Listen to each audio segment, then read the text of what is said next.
Hey guys, Kelade here, back with another kill commentary video, this time on Mythic Elisande. So everybody's going to be standing at the wall here because she spawns to the guy that's the closest to the middle. Obviously, if we're all against the wall, that's where she's going to go. So we pull her just a little bit past that, and everybody pops all their cooldowns right here. They give us the melee a couple of seconds to DPS her, and then once we all kind of finish our openers, we'll drag her across the room to where the recursive or the slow elemental is. So I pop all my cooldowns except for Odin's Fury. I'll use it right here. That way I can hit both of the ads and Elisande with it. It gives some good cleave, but it makes it so I don't have to save all my cooldowns. So that recursive elemental, you want to kill it as close to the ring spawning as possible. That way you can use that one bubble for all three rings that are going to be on this phase of the fight. So essentially we kind of do a burn strategy where we kill her after 3 rings, right? If a 4th ring happens, we just essentially wipe because that will make the rest of the phases too hard. Just like heroic or normal Elisande, whatever mechanic she does in phase 1 is what she mimics in phase 2 and 3, right? So the least amount of rings that you can encounter in phase 1, the less stuff you have to deal with in later phases. So right here, I did have an opportunity to maybe get a few seconds of my battle cry on her right there, and that was kind of a mistake to not use it right there. Generally, what happens on this fight is before she goes to that for that 2nd ring, you can get 3 battle cries off if you get good convergence of phase procs. But if you don't get that many procs, you just get 2 off, which is fine. Because when she comes back from the 2nd ring, she's going to TP back to the 3rd ring around like 7 seconds or something. So you don't want to pop any cooldowns there. So now that she's finished the 3rd ring, we're slowly bringing her to the edge. But at the same time, I also want to use draft. So I try to get in front of the tank, but they kind of moved her away around me like that. But luckily, the draft takes do have pretty good range, so that was okay. Only missed out on some auto attacks, which is fine. So after you get her 10%, of course, just like normal heroic, she phases, and then we all get up close to the wall again, just to get that sphere as out of the way as possible. All right, so right here, right at the start of phase 2, the tank does bring her to the blue ad. Now, the priority for melee at least on this ad is to kill the expedient elemental as fast as we can, because every time after we kill it, we get more DPS. Just because he gives that speed buff, and also I'm using War Machine for this fight. So there is an interrupt order currently for the ads that are happening in phase 1 and 2, but I'm not currently in that interrupt order, right? We have melee interrupting some of the melee stuff, and range interrupting the ads that are that you'll see if I ever pan my camera to outside. Range is getting those ads.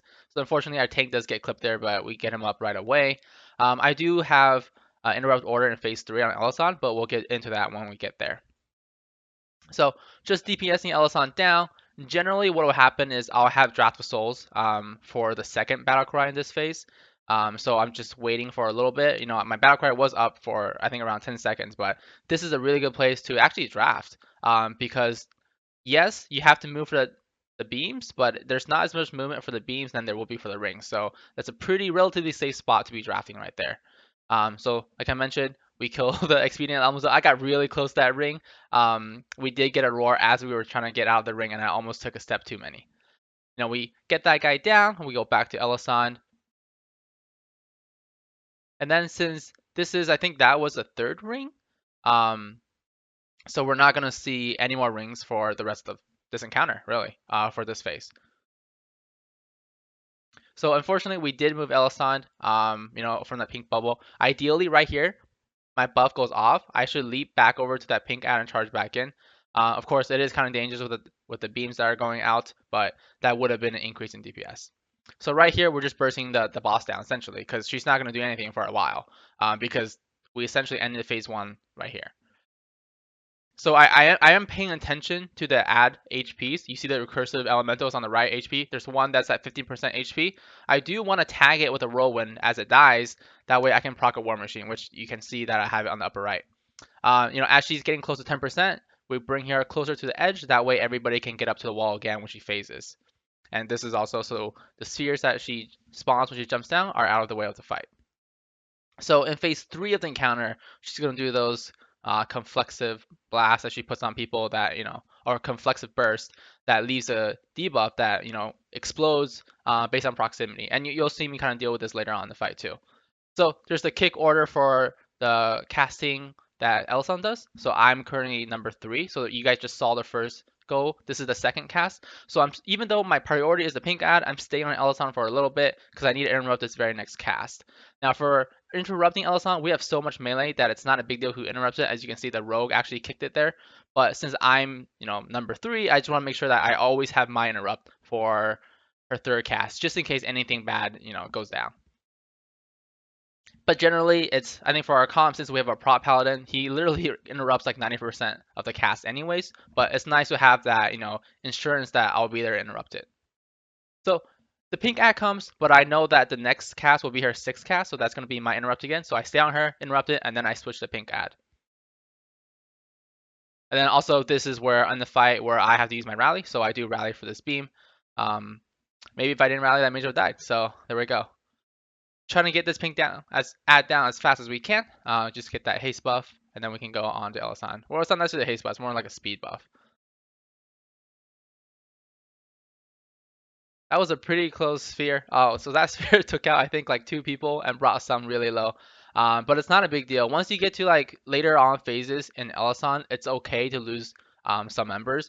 It's really phase 1. You want to kill her ASAP, right? If you kill her with 3 rings left, you're golden. I mean, before patch 7.2, we only had 3 healers and we can barely make it. But after 7.2, with essentially all the buffs to everybody's damage, just by the way of getting new traits, we are able to actually 4 heal and meet the DPS requirement easily. Right? So we're just getting this expedient down, and then we're gonna go back to Elisande.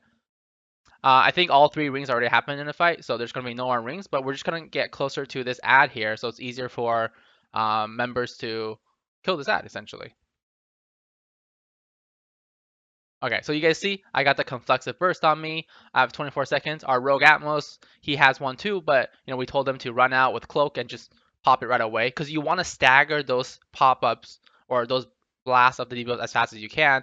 Ideally, we would have killed this recursive. That way, the mage could have gotten the slow one, and I would get the medium length one, which is not affected by length. But we both have to run out, so I kind of leap over here in the corner, get as far as I can because the damage does fall off with how far you're away from the rest of your raid. So I drop it off over there, come back to the boss. He's at 15% HP. I make the mistake here of popping my battle cry, which you guys can see. My draft of souls had around like 5 seconds left when I popped it, which was a mistake. Same with my avatar. I shouldn't have popped battle cry there. I didn't think that we were going to kill a boss so fast, and I was hoping that we would have another battle cry window to go through, but I don't end up getting that. So there was a little bit of lost DPS, but we do end up getting the boss down anyway, so no big deal. And there you have it. That's the kill. Um, this fight is more so just getting through phase 1 and phase 2. Once you get to phase 3, the Conflexive Burst is actually really simple to deal with. As long as your raid is paying attention, as long as your raid leader is calling out who to go where, who to take the fast ad buffs, who to take the slow ad buffs. That way you can have really nice spread out timings of when the blast goes off. And there's a 19 convergence, but we ended up giving that to our rogue because generally for convergence of fates, it's going to work out better for your rogue players than your warriors, since for them agility is much more highly valued than strength is for us. I realized that I don't have a seal of broken fate here, so just to let you guys confirm that it does indeed still work, I'm going to teleport back to Dollar Run. The rest of my raid is I'm going to teleport back to Dollar Run and get a seal. The rest of my raid is going to summon me back, and I will be able to reroll again. And that's it for this video, guys. Feel free to subscribe to the channel to see more warrior content. See ya!